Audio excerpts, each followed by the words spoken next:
The spotlight hit like a gut punch, blinding white against the velvet darkness of the rehearsal hall, and Declan froze mid-note, his voice cracking on the word forever, as if the universe itself had just laughed in his face. "Sing it like you mean it," the wedding planner barked from the shadows, her clipboard a weapon, oblivious to the fact that the lyrics were a dagger twisting in his ribs. Lyrics he'd written for a man who was about to marry someone else. In that split second, as the echo of his shattered harmony died, Declan realized he'd signed away his soul for a paycheck, but nothing could have prepared him for the ghost waiting in the wings. Alex, his ex, striding in with that same cocky grin, arms slung around the bride-to-be, whispering, "You always were my favorite heartbreak." Declan Harper had always believed in second chances, the kind that tasted like cheap whiskey and late-night confessions in rain-soaked Brooklyn alleys. At 28, he was a fading star in New York's underground music scene, a baritone crooner with a voice that could melt steel beams, or so the critics had said back when his EP, Shattered Vows, topped indie charts 3 years ago. Now, he scraped by gigging at dive bars in the East Village, nursing hangovers and heartaches in equal measure. His apartment in Bushwick was a shrine to what-ifs. Faded Polaroids of sweaty summer festivals pinned to peeling wallpaper, a guitar strung with memories, and a half-empty bottle of bourbon that whispered promises of numbness.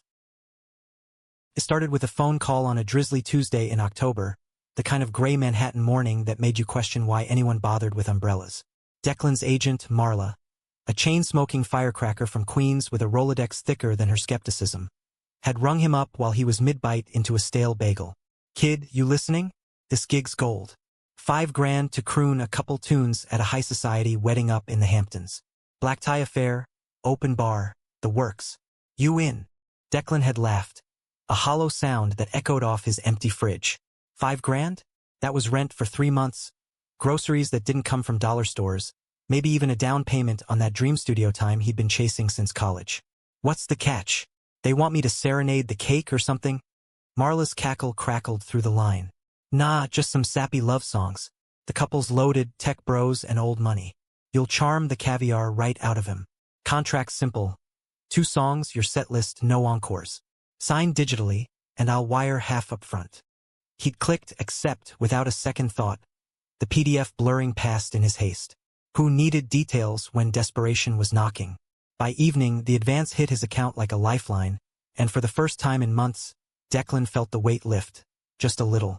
He spent the night dusting off his best suit, a charcoal Armani knockoff from a Canal Street tailor, and practicing in front of a cracked mirror.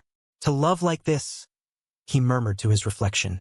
The words from an old jazz standard wrapping around him like smoke. Felt right. Felt like fate. Fate, as it turned out, had a twisted sense of humor. The wedding was set for a crisp November Saturday at a sprawling estate on Georgica Pond, the sort of place where hedges were manicured like supermodels and the air smelled of salt and privilege.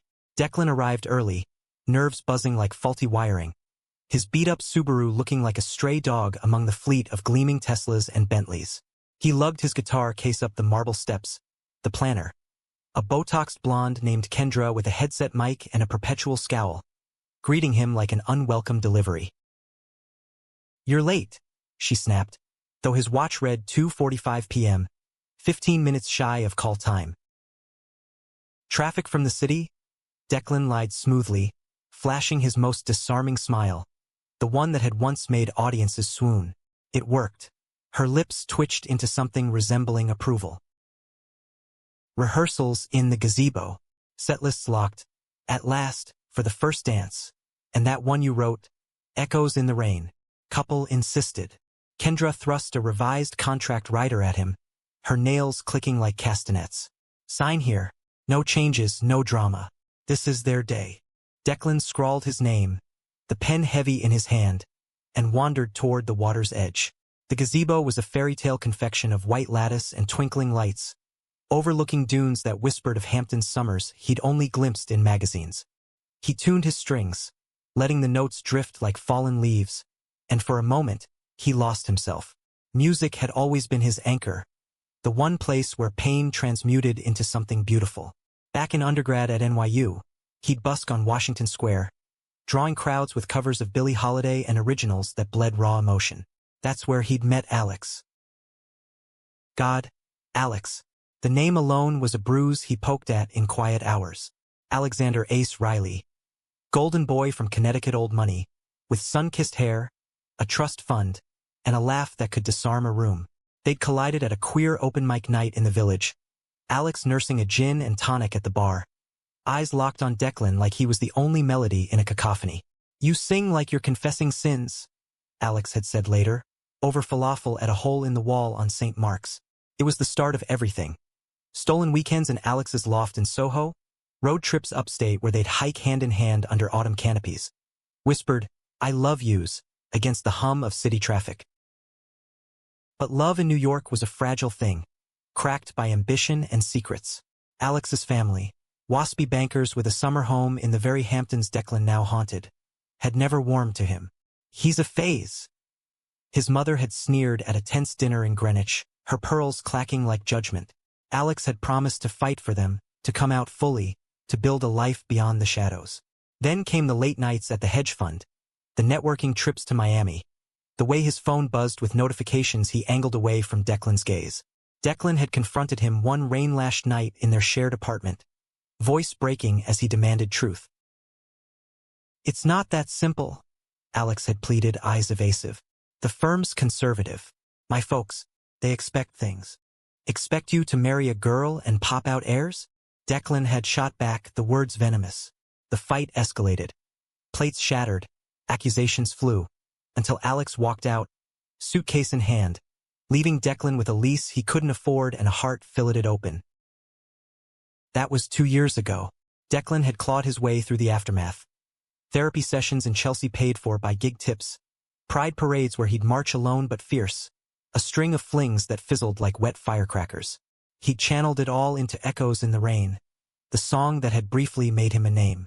"Pour your soul into it," his vocal coach had advised. He had. And now, irony's cruel pen had scripted him to sing it at Alex's wedding.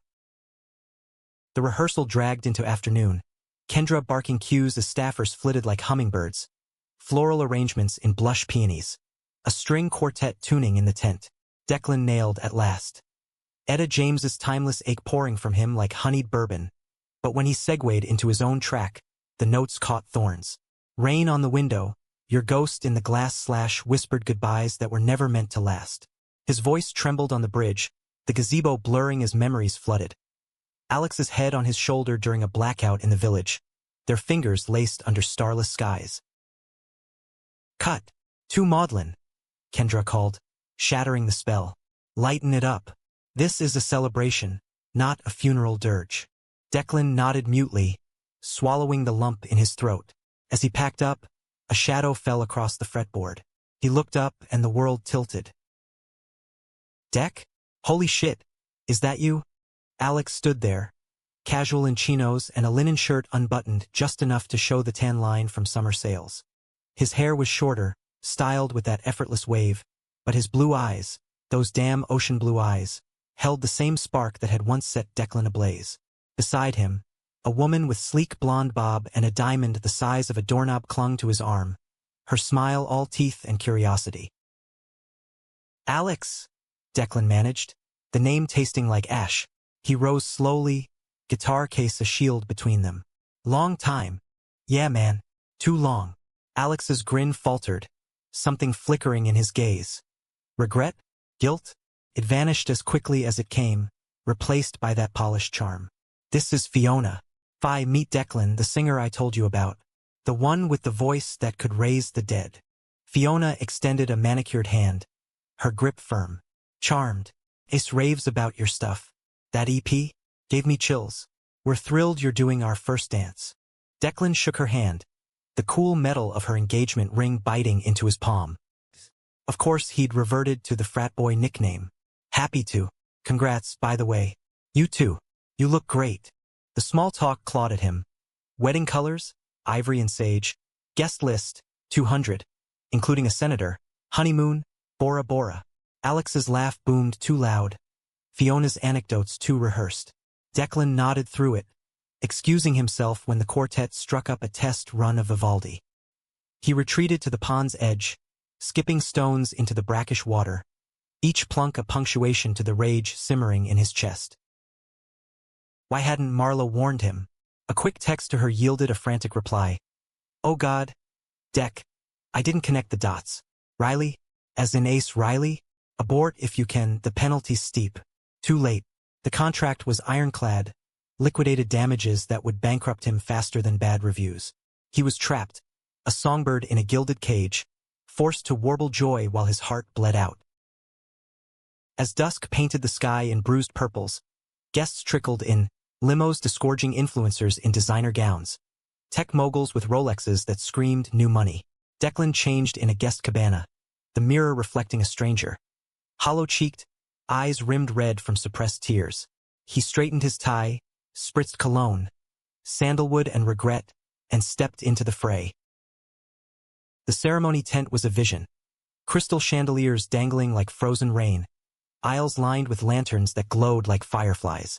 Declan hovered at the periphery, program in hand, as the procession began. Bridesmaids in flowing silk, groomsmen in bespoke tuxes, including Alex's brother, a carbon copy with less soul. Then Fiona, radiant on her father's arm, veil a cascade of tulle. And Alex, waiting at the altar, his smile a mask of bliss. The officiant droned vows. In sickness and health, till death do us part. And Declan bit his lip until it bled, the words a mockery of promises broken. Rings exchanged, a chaste kiss, applause rippling like thunder. Then, the recessional, and Kendra's hiss in his ear. You're up, Harper. Gazebo now. He walked the path in a daze, the crowd parting like the Red Sea.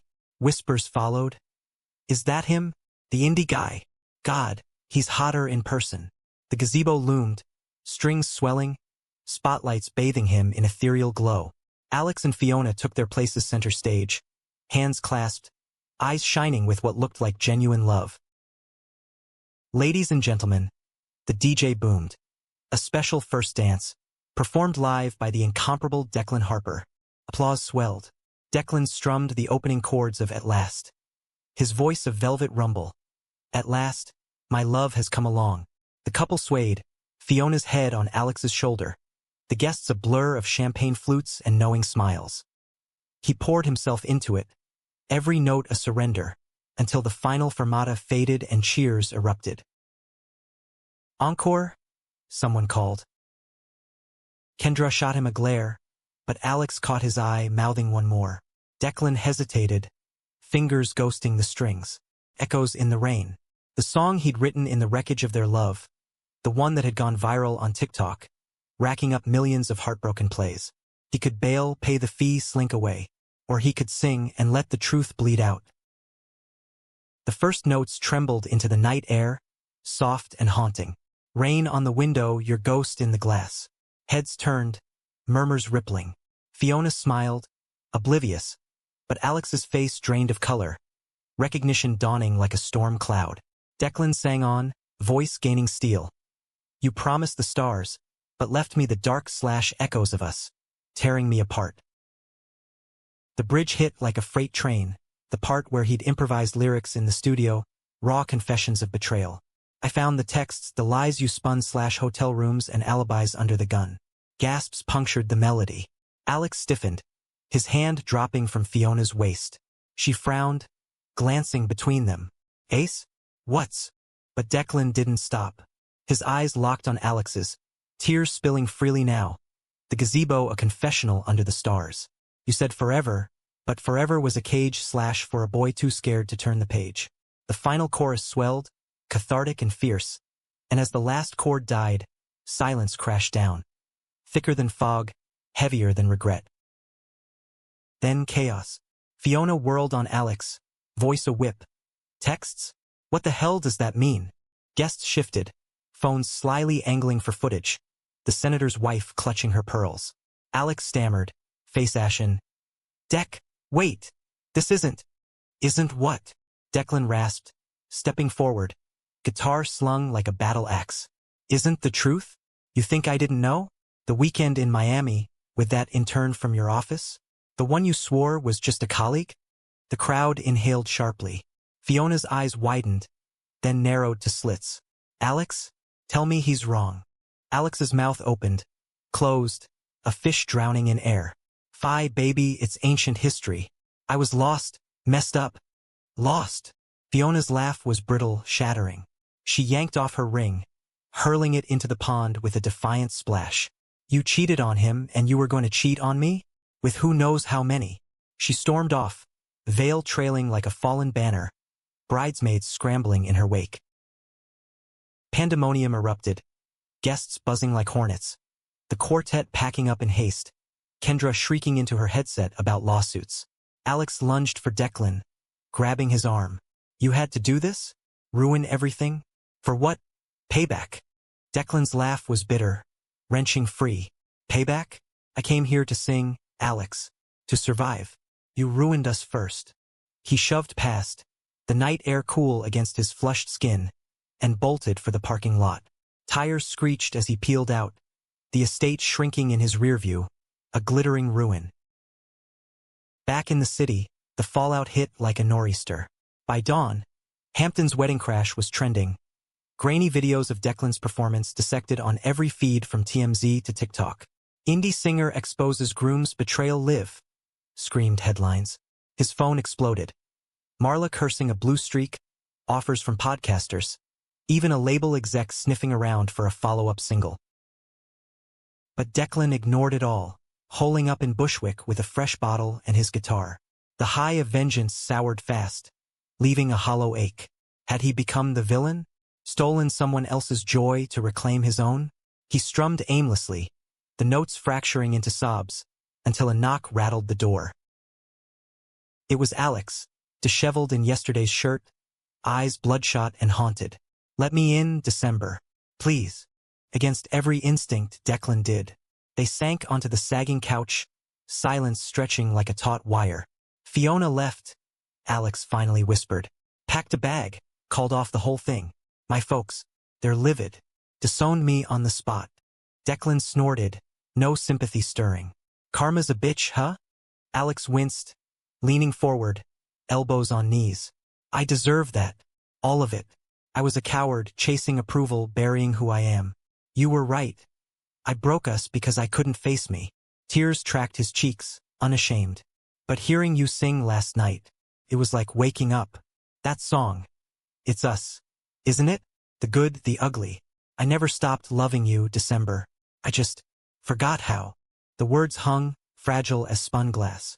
Declan searched his face, seeing not the polished groom, but the boy who danced with him at his first pride, who traced constellations on his back in the dead of night. Love isn't enough, he said softly, voice cracking. Not when it's poisoned by lies. I know. Alex reached out, tentative, fingers brushing Declan's. But maybe it's a start. If you'll let me try. No more hiding. No more cages. Dawn crept through the blinds, gilding the room in tentative gold. Declan didn't pull away. Instead, he closed the gap, their lips meeting in a kiss that tasted of salt and second chances. Tentative, then fierce, a reclamation. Not forgiveness, not yet, but possibility. The city hummed outside, alive with its own heartbeats, and for the first time in years, Declan felt his own steady, unbroken. Weeks blurred into a tentative rhythm. Alex crashed on Declan's couch, then the bed, their nights a patchwork of halting talks and rediscovered touches. He quit the firm, came out in a blistering op-ed for The Atlantic. Why I almost married my way out of myself. That went viral for all the right reasons. Declan's phone kept buzzing. A Netflix docuseries pitch, a spot on The Tonight Show. But the real win was quieter. A joint session with Declan's therapist, where Alex owned his wreckage, piece by jagged piece. One frigid December evening, snow dusting the fire escapes, they stood on the Brooklyn Bridge, hands clasped against the wind. What now? Alex asked, breath fogging the air. Declan squeezed his fingers, the city sprawl a canvas of lights below. We write a new song, together. And as the year turned, they did lyrics of storms weathered, echoes fading into harmony. Not a fairy tale, but a human one. Flawed, fierce, and achingly real. In the end, the wedding that shattered them became the vow that mended. Stunning not just the guests, but the two men who'd almost lost their way home.